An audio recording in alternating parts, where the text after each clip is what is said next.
messieurs, bonsoir. À la une de cette édition, Sébastien Lecornu joue la montre pour Emmanuel Macron. Le Premier ministre s'est donné un délai supplémentaire de 48 heures et tente d'éviter une dissolution. Un rapport accablant de la Cour des comptes épingle France Télévisions. Et pourtant, les coupables pourront continuer leur propagande avec l'argent de nos impôts. À Bruxelles, les milices antifa défendues par les eurodéputés de gauche et du centre, le Parlement européen protège une élue italienne coupable d'avoir participé à un guet-apens en Hongrie. Et enfin, en Palestine, Donald Trump a enfin obtenu un cessez-le-feu à Gaza. Le Premier ministre démissionnaire gagne du temps pour Emmanuel Macron. Sébastien Lecornu, interrogé par la compagne de Raphaël Glucksmann, grâce à l'argent de nos impôts, essaye à tout prix de ne pas dissoudre. Au fond, ce soir, ce que je peux dire, après mes consultations, c'est qu'il y a une majorité absolue à l'Assemblée nationale qui refuse la dissolution. Une nouvelle dissolution. Et pas que parce qu'il y aurait la peur de retourner aux urnes, comme on a pu l'entendre tout à l'heure. Peut-être vrai chez certains, mais... Sébastien Lecornu veut éviter la dissolution. Pas étonnant, vu les sondages qui donnent le camp macroniste balayé en cas de retour aux urnes. En effet, si LFI et le RN réclament une dissolution et même une démission du président pour les mélenchonistes, les autres formations, à gauche, au centre et les Républicains ne sont pas franchement tentés par de nouvelles élections. À gauche, on sait que sans alliance avec LFI, le scrutin sera synonyme de perte de députés. Au centre, on s'attend à se prendre une claque monumentale après des années de mépris et un véritable rejet du président et de ses lieutenants. Quant au LR, il pourrait se maintenir, voire progresser en cas de nouveau vote, mais dans des proportions qui les maintiendraient au Palais Bourbon à une place de second couteau. De nouvelles élections législatives pourraient par ailleurs mener à un nouveau blocage, le RN n'étant pas encore en mesure d'obtenir une majorité absolue et n'étant pas prêt à nouer une alliance avec LR, il ne pourra pas arriver au pouvoir. Quant aux forces de gauche, les sondages ne les donnent clairement pas majoritaires, même avec LFI. Or, une partie de la gauche ne veut plus concourir avec LFI. Que va-t-il se passer alors ? C'est bien ce qu'a essayé de décrire laborieusement le ministre démissionnaire Lecornu en faisant preuve d'un optimisme à toute épreuve et en invoquant une majorité relative qui serait capable de s'entendre. On a une majorité très relative de plusieurs formations politiques qui, au fond, sont prêts à s'accorder sur un budget commun. Des formations politiques de l'opposition, notamment de gauche, qui, au fond, veulent aussi cette stabilité, veulent un budget pour la France et pour la sécurité sociale avant la fin de l'année. Et ce que je peux donc vous dire, c'est que je sens qu'un chemin est possible encore. Il est difficile. Un chemin étroit puisque les socialistes ont déjà dit qu'ils ne gouverneraient pas avec des ministres macronistes. Or, les macronistes sont plus nombreux que la gauche. En ajoutant les voix des socialistes, des communistes et des écologistes, on obtient 124 députés. Le MoDem, Renaissance et Horizon, 161. Revendiquer un gouvernement de gauche apparaît donc un peu audacieux, à moins d'ajouter les 71 élus LFI, mais ces derniers sont rejetés par une partie de la gauche et la présence de partisans de Jean-Luc Mélenchon serait un repoussoir définitif pour d'éventuels centristes qui envisageraient un exécutif de gauche. Pour tenter de dénouer le nœud que son camp a fait, Lecornu tourne en rond et évoque, comme Bayrou avant lui, la nécessité de reparler de la réforme des retraites. Je pense que dans une démocratie et politique, l'Assemblée, le Sénat, et sociale avec les partenaires sociaux, vous aurez du mal à siffler en disant « non, circuler, il n'y a rien à voir ». Et comme François Bayrou, le Premier ministre démissionnaire invoque également l'impérieuse nécessité de trouver une solution pour le budget. Et là, le naturel de donneur de leçons macroniste revient au galop avec un ministre éphémère de moins de 40 ans qui explique comment doivent agir des parlementaires élus par les Français. Quand on est parlementaire, on discute de la loi, on l'amende, on la vote, on la rejette, mais c'est compliqué de la refuser a priori. Le feuilleton gouvernemental n'est donc pas fini et Lecornu a remis une pièce dans la machine dans un style tout macronien en parlant de lui et en se mettant en scène dans une fausse modestie pathétique. Moi, je vous l'ai dit, je suis un moine soldat. En tout cas, j'ai appris ça au contact de nos militaires, j'ai tout essayé. Un moine bon pour le purgatoire si l'on tient compte du fait qu'il a triché sur ses diplômes. Quant aux soldats, il faudra repasser pour ce trentenaire ventripotent qu'on imagine mal, le FAMAS à la main, le cul dans une tranchée. Incarnation du macronisme sous une forme moins irritante que Gabriel Attal, certes, Sébastien Lecornu aura été le porteur de valises éphémères d'un président en fin de règne. La suite au prochain épisode. La télévision publique gaspille-t-elle l'argent public? Après un rapport accablant de la Cour des comptes sur les finances de France TV, c'est la question que devait poser la commission de la culture du Sénat. Mais sans surprise, l'enquête est restée très superficielle. Renaud de Bourleuf. L'audiovisuel public rase gratis. Le Sénat s'est penché sur le gaspillage d'argent public issu de vos impôts par le groupe France Télévisions, une commission lancée après un rapport de la Cour des comptes qui tirait la sonnette d'alarme le 23 septembre dernier. France Télévisions, entité publique, regroupe 5 chaînes nationales disponibles en TNT, France 2, France 3, France 4, France 5 et France Info, et 2 plateformes, France.tv et France Info.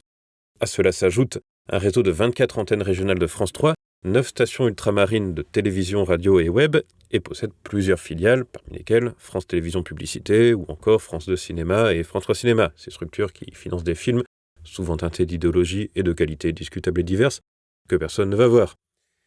Selon la Cour des comptes, ce gigantesque groupe qui a tout du millefeuille est dans une situation financière critique. Déjà, en 2016, dans un précédent rapport, les juges de la rue Cambon énuméraient plusieurs défis à relever: parachever l'entreprise unique, accélérer la transformation numérique et réformer un modèle économique non soutenable dans la durée en l'état. Aujourd'hui, les constats sont pires que les prédictions. Les résultats nets du groupe représentent un déficit cumulé de 81 millions d'euros entre 2017 et 2024. La Cour des comptes commente le budget 2025 et son résultat net négatif de 40 millions d'euros et évoque, je cite, une impasse. Concrètement, les capitaux propres sont passés en 8 ans de 294 à 179 millions d'euros. Depuis 2021, ces fonds sont désormais inférieurs à la moitié du capital social. En dessous de ce seuil, ils sont considérés comme insuffisants pour assurer la pérennité de l'entreprise. Et pour combler le trou, c'est l'État qui s'y colle, avec votre argent bien sûr. Mardi, Delphine Ernotte, présidente de France Télévisions, a été entendue par la commission du Sénat et les questions sur l'argent des Français jeté par les fenêtres ont été évoquées. 13,6 millions d'euros en 2019 et 14,2 millions d'euros en 2024, notamment pour la restauration. Le comité interentreprise concentre à lui seul 63% du financement des activités sociales et culturelles, soit 3,5 millions d'euros en 2023. Il gère des centres de vacances et possède en propre un patrimoine unique, le château de la Linde en Dordogne, avec son parc de 115 hectares et une piscine rénovée pour 1 million d'euros. La Cour des comptes avait déjà, dans un rapport de 2016, examiné les comptes et la gestion des activités sociales et culturelles et formulé plusieurs recommandations. Elle indique dans son rapport 2025 qu'il serait souhaitable que la gestion de ces organismes soit auditionnée. Ma question est la suivante. Comment justifiez-vous que France Télévisions consacre 2,2% de sa masse salariale aux activités sociales et culturelles, soit plus du double de TF1 et M6, alors que vous êtes en déficit de 40 millions d'euros? C'est l'argent des Français et c'est Delphine Ernotte, en personne, qui nous le rappelle. Notre offre et nos contenus sont financés par tous les Français. Tous les Français, quel que soit leur lieu de vie, leur niveau socio-culturel et leur opinion politique, doivent être vus, entendus et représentés sur nos antennes. C'est le pacte qui nous lie avec nos publics. Un pacte qui n'est pas toujours respecté. Le lien entre les médias du service public et le centre-gauche est un secret de polichinelle qui devient de moins en moins secret, comme l'affaire Cohen-Legrand l'a encore dévoilé. Début septembre, le magazine L'Incorrect a publié 3 vidéos filmées début juillet dans un café du 7e arrondissement de la capitale. À l'image, Thomas Legrand et Patrick Cohen, tous les 2 journalistes à France Inter, chaîne du groupe France Télévisions, discutent avec Luc Broussy, président du Conseil national du Parti socialiste, et Pierre Jouvet, député européen et chargé au sein du Parti socialiste de la stratégie électorale. Les 4 individus évoquent les élections municipales parisiennes de 2026 et la manière de barrer la route à la candidate qui pourrait faire perdre la gauche, Rachida Dati. Une faute déontologique qui laisse entrevoir un véritable détournement d'argent public, comparable à un inspecteur des impôts qui déciderait par simple idéologie de ne contrôler que les membres d'un parti et pas ceux d'un autre. Évidemment, cette affaire Cohen-Legrand a été au menu de l'audition au Sénat. Néanmoins, cette vidéo obtenue dans des conditions illicites a jeté un halo de suspicion sur l'ensemble de nos journalistes. Je me suis attachée dans cette affaire à défendre des principes. Tout d'abord, l'indépendance des journalistes qui doivent être soutenus lorsqu'ils sont attaqués sans justification et sans fondement. Ensuite, la déontologie. Le comité d'éthique de France Télévisions, instance indépendante, créée à cet effet par la loi de 2016 et présidée par Christine Albanel, ancienne ministre de la Culture, a rendu un avis public ne relevant pas de manquement déontologique. Pas de doute, Delphine Ernotte était nettement plus à l'aise sur ce terrain que sur celui de sa gestion financière. Par ailleurs, elle a même bénéficié du soutien de membres de la commission, s'adressant à elle d'une manière Plutôt amical, les propos du sénateur socialiste d'Ille-et-Vilaine, Sylvie Robert, en disaient long. D'abord, je voudrais vous dire, de la part de notre groupe, tout notre soutien dans le contexte actuel et dans l'offensive dont vous faites l'objet de la part du groupe Bolloré. Le sénateur écologiste de Gironde, Monique de Marco, a poussé le bouchon encore plus loin. Moi, je m'interroge aujourd'hui à savoir si l'audiovisuel ne serait pas en danger. Pourquoi ? Parce que ces attaques contre le service public relatif au pluralisme par des médias qui ne le respectent pas en disent vraiment long sur l'état donc de notre pays. Les médias Bolloré réussissent à imposer le narratif et l'audiovisuel public est accusé par des médias politisés qui ne respectent aucune règle. Une commission d'enquête qui n'aura même pas cherché à cacher les connivences entre les auditionnés et les politiques. On se serait cru à France TV. Strasbourg, temple de la terreur Antifa. Cette semaine, les eurodéputés ont voté à une voix près en faveur de la protection d'une eurodéputée italienne d'extrême gauche accusée par la Hongrie d'avoir commis des agressions ultra-violentes dans les rues de Budapest. Nicolas de Lamberterie. Avec 306 voix contre 305 et 17 abstentions, le cas de l'immunité parlementaire d'Hilaria Salis a particulièrement divisé le Parlement européen cette semaine, mais au final, la balance a penché en faveur du terrorisme Antifa. Hilaria Salis est une eurodéputée italienne d'extrême gauche que la plupart des médias mainstream présentent aimablement comme une militante antifasciste persécutée par la Hongrie. En réalité, les autorités hongroises veulent la juger, étant donné qu'elle est soupçonnée d'avoir commandité et organisé sur le terrain des attaques ultra-violentes dans les rues de Budapest début 2023, assimilées à des tentatives de meurtre. Ces attaques, commises par des antifas étrangers, sont intervenues dans le contexte de manifestations antifa contre des rassemblements d'extrême droite en Hongrie, commémorant la bataille de Budapest de février 1945. Des commandos allemands et italiens d'Antifa sont alors venus à Budapest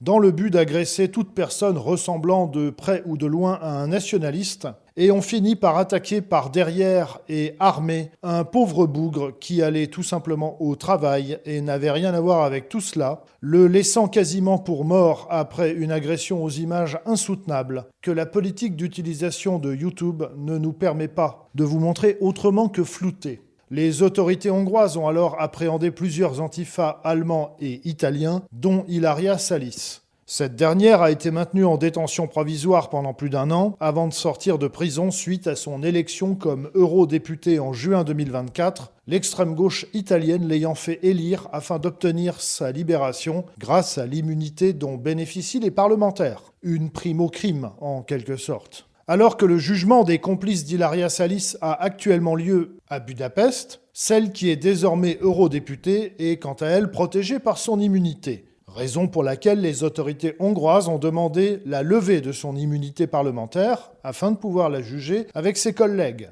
Mais en dépit du faisceau de preuves accablant qui laisse à penser que Mme Salis est coupable des faits qui lui sont reprochés, les eurodéputés ont préféré privilégier leur hostilité idéologique envers le gouvernement de Viktor Orban et se faire les défenseurs de la terreur antifa. Et tant pis pour les malheureux qui ont été sauvagement agressés dans les rues de Budapest il y a un peu plus de 2 ans. C'est ainsi que les eurodéputés ont suivi les recommandations de la commission jury et se sont donc prononcés à 306 voix en faveur d'Hilaria Salis, contre 305 voix en sa défaveur et 17 abstentions. Comble du scandale, un eurodéputé tchèque de droite a dénoncé le fait que sa machine à voter était défectueuse lors du vote et qu'il n'a donc pas pu prendre part au vote. Sa demande de recommencer le vote, qui s'est donc joué à 1 voix, a été immédiatement rejetée par la présidente du Parlement européen. C'est ainsi que les eurodéputés d'extrême gauche, Manon Aubry en tête, ont pu aller enlacer leur idole, qui n'aura donc pas de compte à rendre des actes dont elle est accusée par la justice hongroise. Le même jour, le Parlement européen a en revanche levé l'immunité de 2 eurodéputés polonais conservateurs, sur demande des autorités pro-Bruxelles de Varsovie, mais rejeté la demande de levée d'immunité de 2 eurodéputés hongrois d'opposition. Le double standard était donc à son comble cette semaine à Strasbourg, ce qui devrait accentuer un peu plus la rupture entre l'euromondialisme bruxellois et une part grandissante de l'opinion publique en Europe.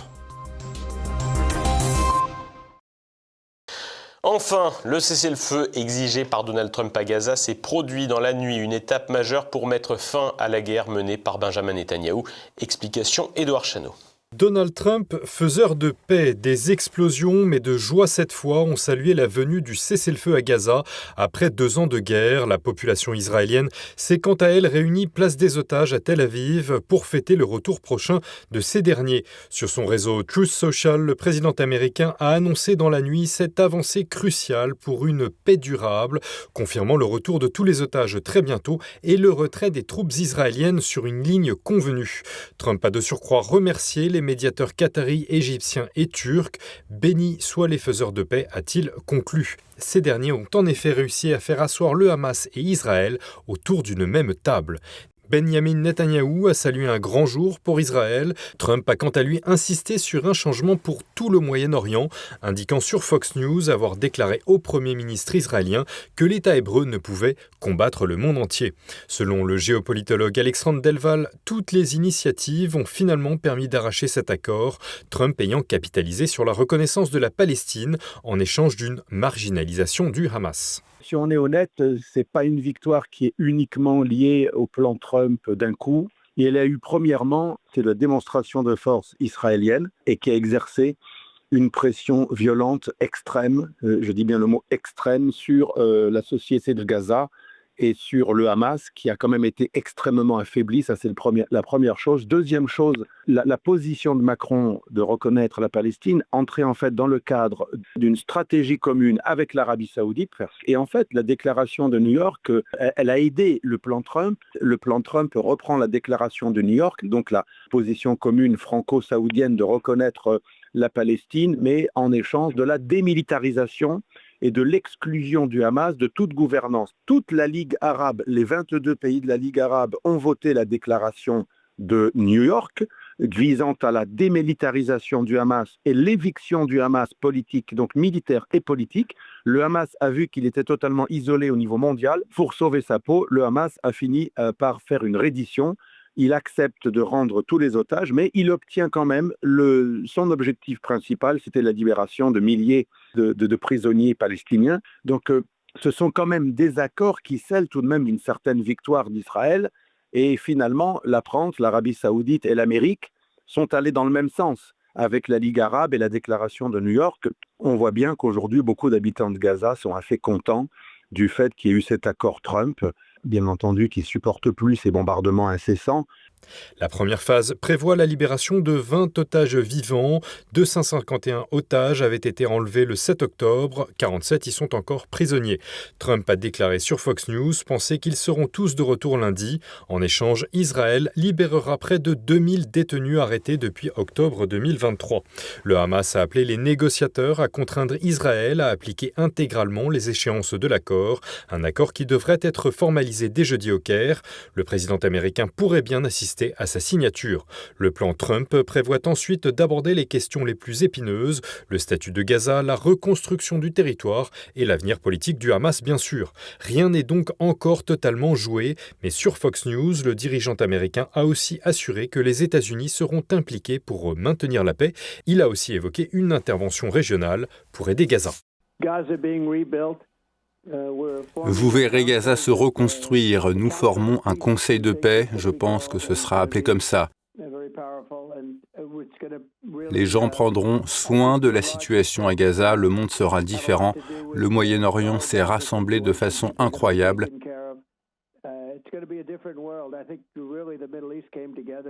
Vous savez, certains pays sont extrêmement riches, même s'ils ne dépensent qu'une petite partie de leur argent. Ils peuvent faire beaucoup pour Gaza. Et une autre grande inconnue se trouve peut-être en Israël. Après 2 ans de guerre tous azimuts, Netanyahou sera-t-il conforté par la paix que Trump lui apporte ou sera-t-il confronté à ses propres responsabilités? Début des réponses samedi, le président américain étant attendu à l'aéroport Ben Gurion. Passons à présent à l'actualité en bref en France. La République rend hommage à une de ses idoles. Ce jeudi, la cérémonie d'entrée au Panthéon de Robert Badinter commence à 18h30. Le ministre de la Justice de François Mitterrand est célébré pour l'abolition de la peine de mort, promulguée le 9 octobre 1981. Une abolition pour le plus grand bonheur des violeurs et des meurtriers qui ainsi n'ont plus peur de récidiver. Le son de cloche n'est pas le même du côté des victimes, à en juger par les propos tenus en 2024 par la veuve d'un gendarme tué à Mougins par un récidiviste. La France a tué mon mari, le père de mes enfants. 1981 n'aurait jamais dû exister. Jean-Yves Le Gallou commente le bilan du garde des Sceaux dont nous subissons encore l'influence aujourd'hui. La peine de mort, c'est le sommet de la peine. Et quand Badinter a supprimé la peine de mort, il n'a pas remplacé. Il n'y a pas de peine au sommet de la hiérarchie judiciaire. J'ajoute qu'un certain nombre d'études ont montré aux États-Unis, d'études économétriques, que la peine de mort avait réellement un effet dissuasif. Indépendamment du fait d'empêcher la récidive, elle a un effet dissuasif. Ça a été démontré statistiquement par beaucoup d'études économétriques aux États-Unis.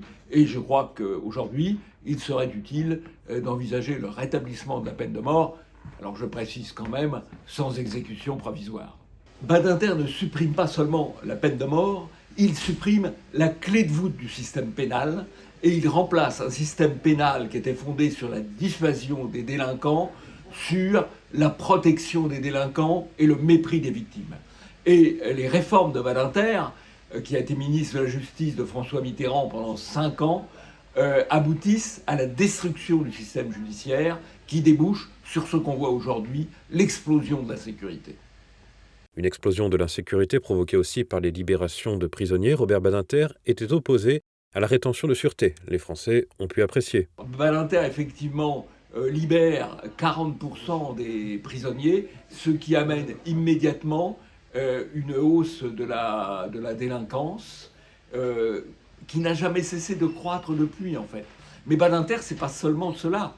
Badinter, c'est le ministre de la Justice de François Mitterrand de 81 à 86, mais c'est aussi le président du Conseil constitutionnel de 86 à 95, président du Conseil constitutionnel qui met en œuvre toutes les jurisprudences qui interdisent aux législateurs de prendre des lois plus restrictives sur l'immigration. Donc il est à la fois responsable de l'explosion de la sécurité et de l'invasion migratoire. Et je dois dire qu'aujourd'hui, le fait qu'il soit honoré, le pire ministre de la Ve République, honoré par le pire président de la Ve République, c'est un grand symbole. Et je dois dire que tous ceux qui participent, que ce soit dans la politique ou dans les médias, à l'hommage à Badinter, ne se rendent pas compte qu'en même temps, ils rendent impossible toute reprise en main de la politique migratoire et toute reconstruction de la dissuasion judiciaire. Nos parlementaires ont décidément du talent. Le sénateur Les Républicains Philippe Mouillet, âgé de 56 ans, a été retrouvé inanimé mercredi au petit matin, boulevard Saint-Germain à Paris, en bas de son domicile. Présentant un état d'ivresse publique manifeste et des contusions au visage, il a été découvert par une patrouille de police.